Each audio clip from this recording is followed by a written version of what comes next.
The fate of British cycling changed one day in 2003. The organization, which was the governing body for professional cycling in Great Britain, had recently hired Dave Brailsford as its performance director. At the time, professional cyclists in Great Britain had endured nearly 100 years of mediocrity. Since 1908, British riders had won just a single gold medal at the Olympic Games, and they had fared even worse in cycling's biggest race, the Tour de France. In 110 years, no British cyclist had ever won the event. In fact, the performance of British riders had been so underwhelming that one of the top bike manufacturers in Europe refused to sell bikes to the team because they were afraid that it would hurt sales if other professionals saw the Brits using their gear.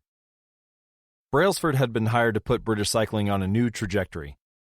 What made him different from previous coaches was his relentless commitment to a strategy that he referred to as the aggregation of marginal gains, which was the philosophy of searching for a tiny margin of improvement in everything you do. Brailsford said, "The whole principle came from the idea that if you broke down everything you could think of that goes into riding a bike and then improve it by 1%, you will get a significant increase when you put them all together." Brailsford and his coaches began by making small adjustments you might expect from a professional cycling team. They redesigned the bike seats to make them more comfortable and rubbed alcohol on the tires for a better grip. They asked riders to wear electrically heated overshorts to maintain ideal muscle temperature while riding, and used biofeedback sensors to monitor how each athlete responded to a particular workout. The team tested various fabrics in a wind tunnel and had their outdoor riders switch to indoor racing suits, which proved to be lighter and more aerodynamic. But they didn't stop there. Brailsford and his team continued to find 1% improvements in overlooked and unexpected areas.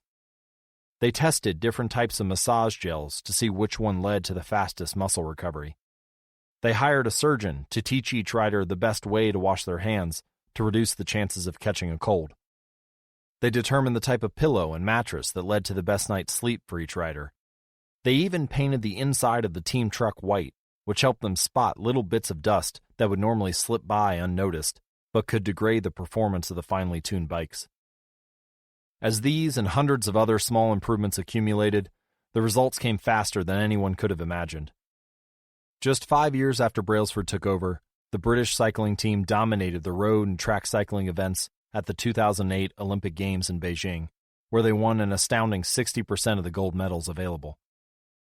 4 years later, when the Olympic Games came to London, the Brits raised the bar as they set 9 Olympic records and 7 world records.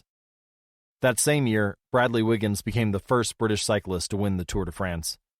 The next year, his teammate Chris Froome won the race, and he would go on to win again in 2015, 2016, and 2017, giving the British team 5 Tour de France victories in 6 years.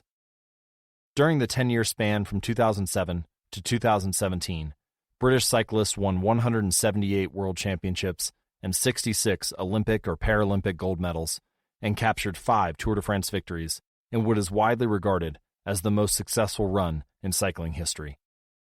For more information and updates on the British cycling team and their strategies, visit atomichabits.com/cycling.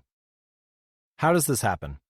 How does a team of previously ordinary athletes transform into world champions with tiny changes that, at first glance, would seem to make a modest difference at best? Why do small improvements accumulate into such remarkable results? And how can you replicate this approach in your own life?